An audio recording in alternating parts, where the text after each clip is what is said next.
Hello friends, welcome to our channel Civil Tech for Civil Engineering Experts। Building material and construction subject से related question हम अभी तक इसके part 8 तक discuss कर चुके हैं। आज हम इसका पार्ट 9 डिस्कस करेंगे।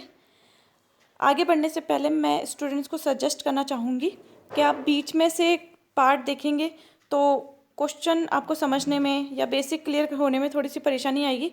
इसलिए मैं आपको सजेस्ट करना चाहूँगी कि आप सब्जेक्ट्स के बेसिक को अच्छे से समझना चाहते हैं तो आप कंटिन्यू सीरीज़ के साथ देखें, इसके पार्ट 1 से शुरू करके देखें। वैसे हमारी पूरी कोशिश रही है कि अचानक से भी बीच में आप पढ़ें तो भी आपको अच्छे से समझ में आ जाए, बट अच्छे से सब्जेक्ट को समझने के लिए, उसके बेसिक क्लियर होने के लिए आप कंटिन्यूटी में ही पढ़ेंगे तो ज़्यादा सही रहेगा। इसी के साथ आगे बढ़ते हैं। फर्स्ट क्वेश्चन है, in ordinary cement about 99% of its final strength is achieved इन।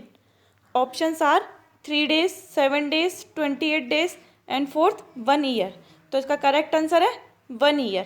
99% यानी कि नियरेस्ट अबाउ 100% जो इसकी फाइनल स्ट्रेंथ होती है वो सीमेंट 1 year में अचीव कर लेता है। इसी के साथ ही कंक्रीट से रिलेटेड भी क्लॉज भी देख लेते हैं। IS 456/2000 में क्लोज है, क्लॉज 5.4.1.2। ये क्लॉज है कंक्रीट के केस में कि 150 mm क्यूब का जो कंक्रीट तैयार किया जाता है वो अपनी 90% स्ट्रेंथ 28 डेज में अचीव कर लेता है, उसकी कंप्रेसिव स्ट्रेंथ कंक्रीट के केस में। और एवरेज एक बार पढ़ ही लेते हैं ताकि आपको अच्छे से और क्लियर हो जाए। Average 28 days compressive strength of at least 150 mm concrete cubes prepared with water proposed to be used shall not be less than 90% of the average of the strength of three similar concrete cubes prepared with distilled water. The cubes shall be prepared, cured and tested in accordance with the requirement of IS 456।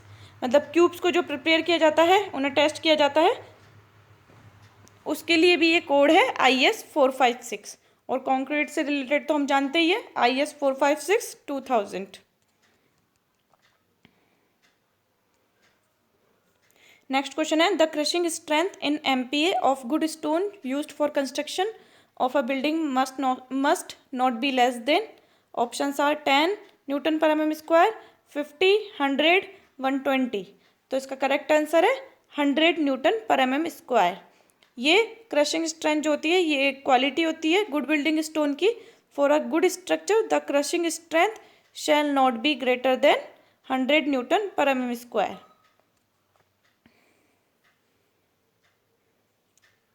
Next question है, in the process of the hydration of OPC what is the water requirement expressed as the percentage by weight of cement to complete the chemical reactions. Options are 15 to 25%, 20 to 25, 25 to 35 and 35 to 45%। तो जो इसका correct answer है वो है option number B, 20 to 25%। हमें इसके अंदर wait of cement बताना है, मतलब वेट ऑफ वाटर बताना है सीमेंट के रेफरेंस के साथ में कि वेट ऑफ वाटर कितना होना चाहिए केमिकल रिएक्शन के लिए। तो वो होता है 20 to 25%। नियर अबाउ हम 35% लेते हैं उसकी कंसिस्टेंसी सेटिंग टाइम चेक करने के लिए, उसके हाइड्रेशन प्रोसेस के लिए। तो 30 के नियरेस्ट अबाउ यहाँ 20 to 25% ही है। नेक्स्ट क्वेश्चन है, what is the main reason to use lime in the cement slurry during the plastering in the top coat. Options are to make the surface bright, to harden the cement, to make the plaster non shrinkable and to improve the workability of plaster. तो जो इसका correct answer है वो है to make the plaster non shrinkable. यहाँ top coat की बात हो रही है, बेस कोट की नहीं। टॉप कोट में लाइम ऐड करने का क्या रीज़न रहता है सीमेंट स्लरी में? तो वो यही रीज़न है कि to make the plaster non shrinkable. उसका heat of hydration process slow रहता है जिस वजह से कि वो एकदम से श्रिंक नहीं होती है, उसकी श्रिंकेज कैपेसिटी है वो इम्प्रूव होती है।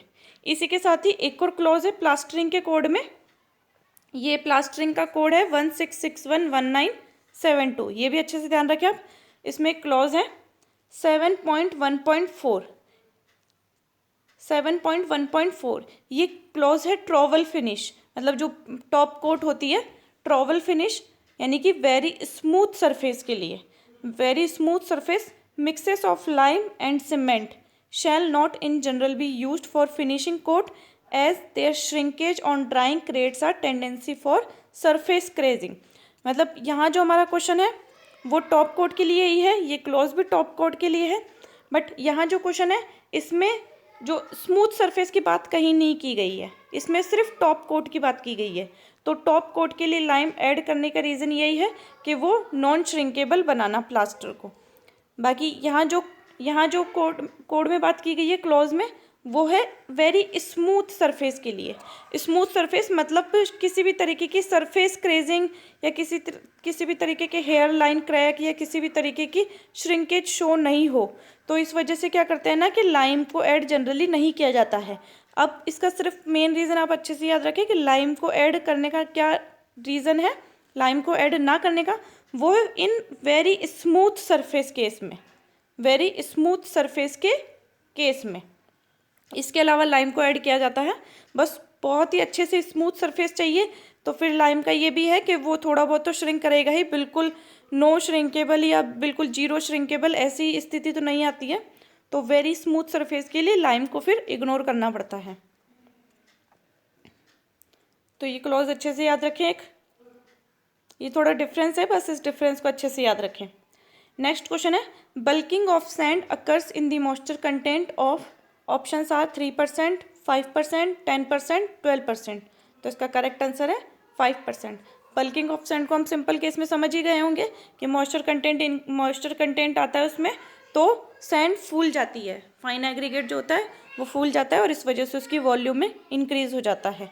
अभी हम पूछ रहा है कि किस परसेंटेज पर इंक्रीज होता है वो मॉइस्चर कंटेंट के, तो उसका आंसर है 5%। अब यहाँ समझ लेते हैं बल्किंग ऑफ फाइन एग्रीगेट को। The increase in the volume of a given mass of fine aggregate caused by the presence of water in known as bulking. The bulking of fine aggregate is caused by the film of water which push the particle apart. The extent of bulking depends upon the percentage of moisture present in the sand and its fineness. It is seen that the bulking increase gradually with moisture content. मतलब जैसे जैसे हम पानी की मात्रा बढ़ाएंगे वैसे वैसे बल्किंग होगी एट अप। लेकिन इसमें एक चीज़ और है कि ये पढ़ लेते हैं, it is seen that the bulking increase gradually with moisture content up to a certain point, then it begins to decrease with further addition of water due to merging of films until the water is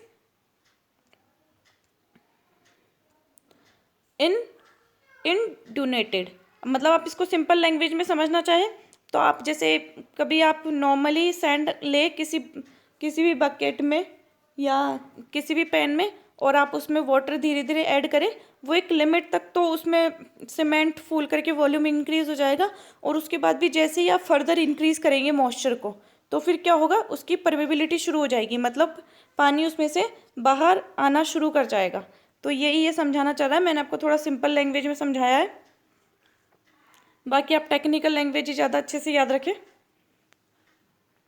यहाँ पर ये देखिए, यहाँ पर effect of water content on bulking of cement.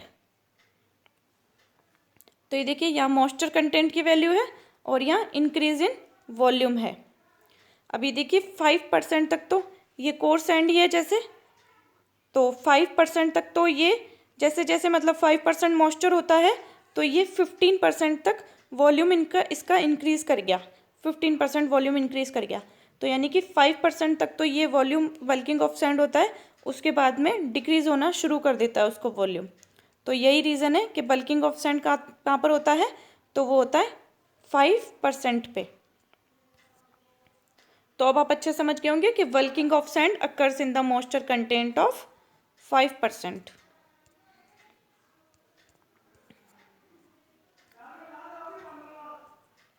Next question है which of the following is the main advantage of the plywood. Options are, first option strength is more in longitudinal direction, strength is more in transverse direction, tensile strength is same in all directions, and fourth shrinkage stress is minimum. तो आप plywood के case में जानते ही हैं कि उसमें वनीर्स को इस तरीके से बिछाया जाता है, प्लाई को, एक लॉन्गिट्यूडनल साइड, फिर एक ट्रांसवर्स साइड, फिर एक लॉन्गिट्यूडनल साइड, फिर एक ट्रांसवर्स साइड, इस तरीके से उसको तैयार किया जाता है। तो फिर इसका जो करेक्ट आंसर है वो है tensile strength is same in all directions,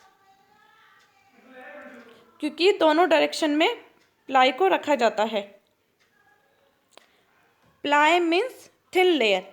the plywood are board which are prepared from thin layers of wood or veneers.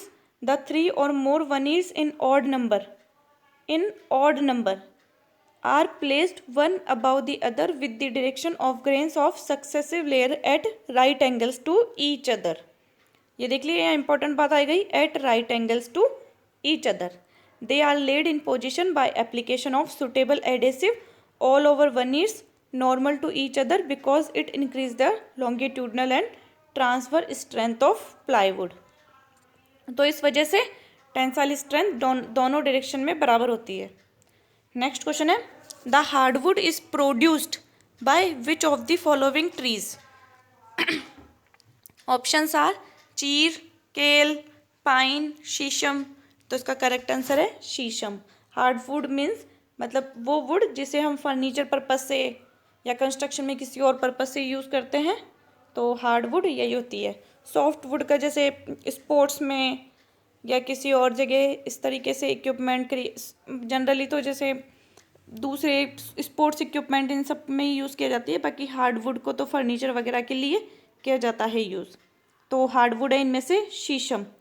शीशम is a type of rosewood. Sheesham को रोज वुड का भी ये type है, and originates from trees that are deciduous in nature. Sheesham wood is classified as a hardwood. These species of trees are native to the Indian subcontinent and southern Iran.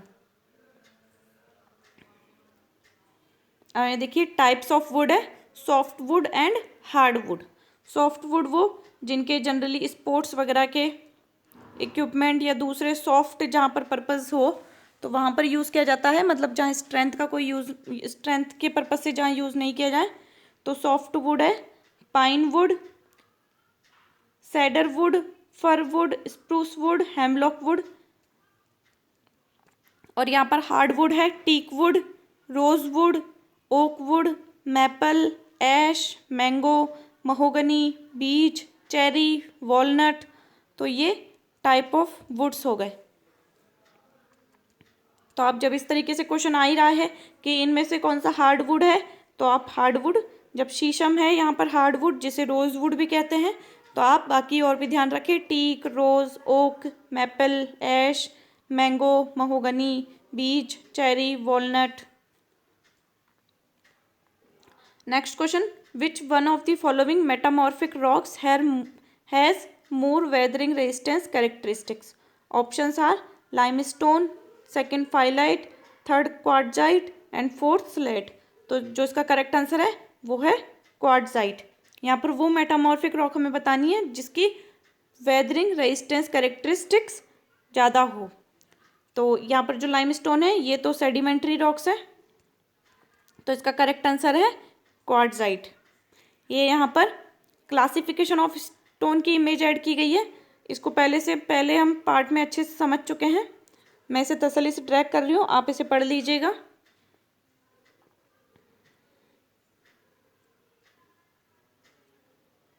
यहाँ पर classification है igneous, sedimentary और metamorphic rock का। Igneous rock को भी 3 type में define किया गया है, वॉल्केनिक, हाइपरबसाल, प्लूटोनिक। वॉल्केनिक रॉक्स वो होती हैं जो अर्थ की सरफेस पे मिलती हैं। हाइपरबसाल रॉक वो होती है जो अर्थ की सरफेस से एक डेफिनेट डेप्थ पे मिलती है, हमें थोड़ी शैलो डेप्थ पे, तो वो स्ट्रेंथ भी उनकी अच्छी होती है जो अर्थ सरफेस पे मिलती है उसकी तुलना में। और प्लूटोनिक रॉक्स वो होती है जो हमें और ज़्यादा डीपर मिलती है अर्थ सरफेस में, और वो बहुत ज़्यादा हार्ड भी हो जाती है और वो उनकी स्ट्रेंथ भी अच्छी हो जाती है। फिर है सेडिमेंट्री रॉक और फिर है मेटामॉर्फिक रॉक। इनका फिजिकल क्लासिफिकेशन भी होता है, stratified rocks, unstratified, volatile rocks. Stratified जिनकी मतलब जितनी जिनकी लेयर को हम डिफाइन कर सकते हैं, जिनकी लेयर्स हमें शो हो रही होती है वो स्ट्रेटिफाइड होती हैं। अनस्ट्रेटिफाइड जिनकी लेयर शो नहीं होती है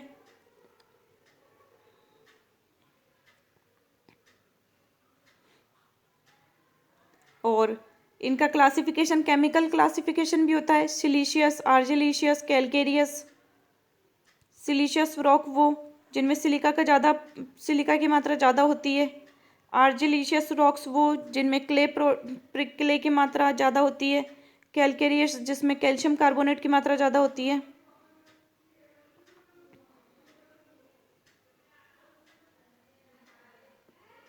तो यहाँ पर आप देखिए, जिनमें सिलीशियस रॉक्स में, in this rocks the silica predominates, they are hard and durable, not easily affected by weathering agencies. और इनके एग्जाम्पल है granite, gneiss, quartzite and sandstone. तो ये वो रॉक्स हैं जो इजीली अफेक्ट नहीं होती है वेदरिंग एजेंसीज की वजह से। तो अब क्वेश्चन का एग्जाम्पल भी आपको अच्छे समझ में आ गया होगा कि ये वेदरिंग एजेंसी से इफेक्ट नहीं होती है। क्वार्ट्जाइट आप देख चुके हैं इसमें। आप इसे एक बार तसल्ली से पढ़ लीजिएगा।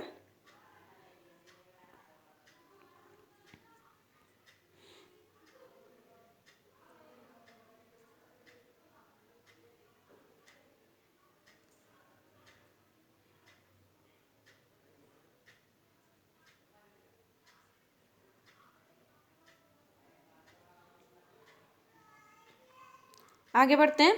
विच of the following type of stone is used in the rubble masonry? Options are hard, heavy weighted and light weighted.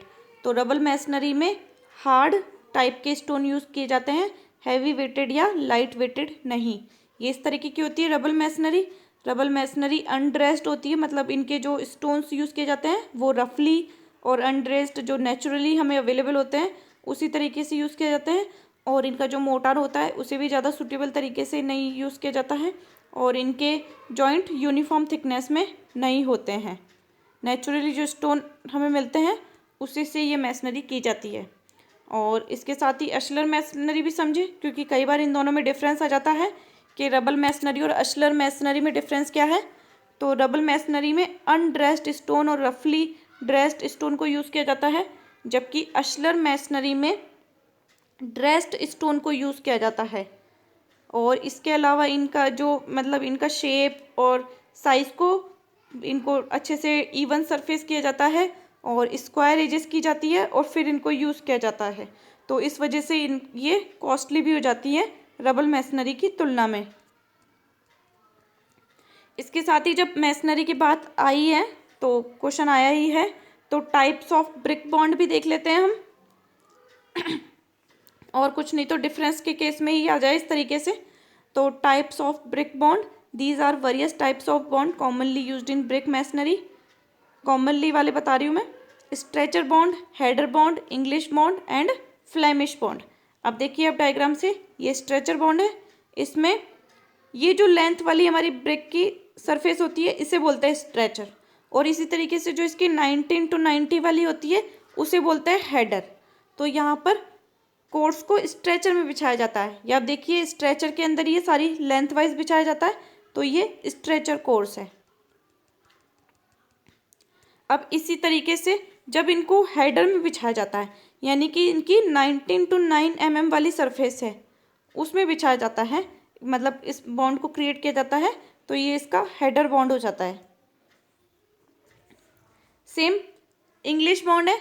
English bond में अल्टरनेटिव कोर्स बिछाए जाते हैं, एक हेडर कोर्स, एक स्ट्रेचर कोर्स, एक हेडर कोर्स, एक स्ट्रेचर कोर्स, एक header course, एक स्ट्रेचर कोर्स, एक header course.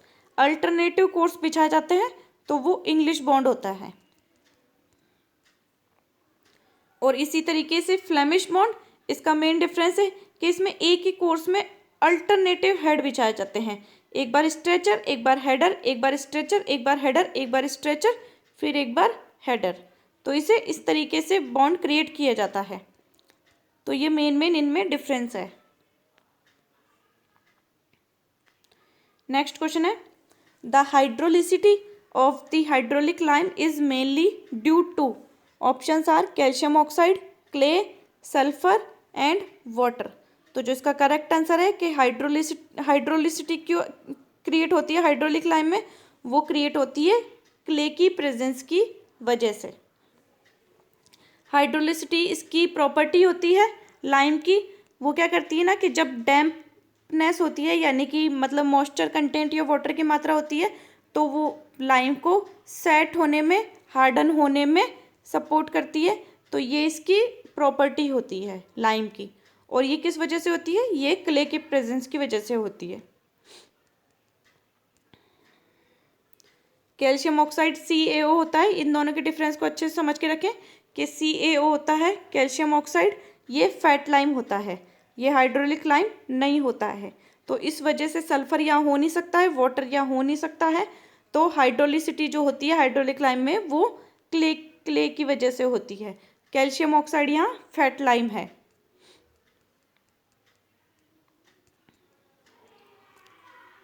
Thank you so much for watching. अभी तक के लिए इतना ही। नेक्स्ट क्वेश्चन हम अगली सीरीज़ में लेकर के आएंगे। तभी तक के लिए प्लीज़ प्लीज़ प्लीज़ ज़्यादा से ज़्यादा लाइक करें, शेयर करें एंड सब्सक्राइब जरूर करें, ताकि आपको टाइम से नोटिफिकेशन एंड टाइम से वीडियोस मिलती रहे। Thank you.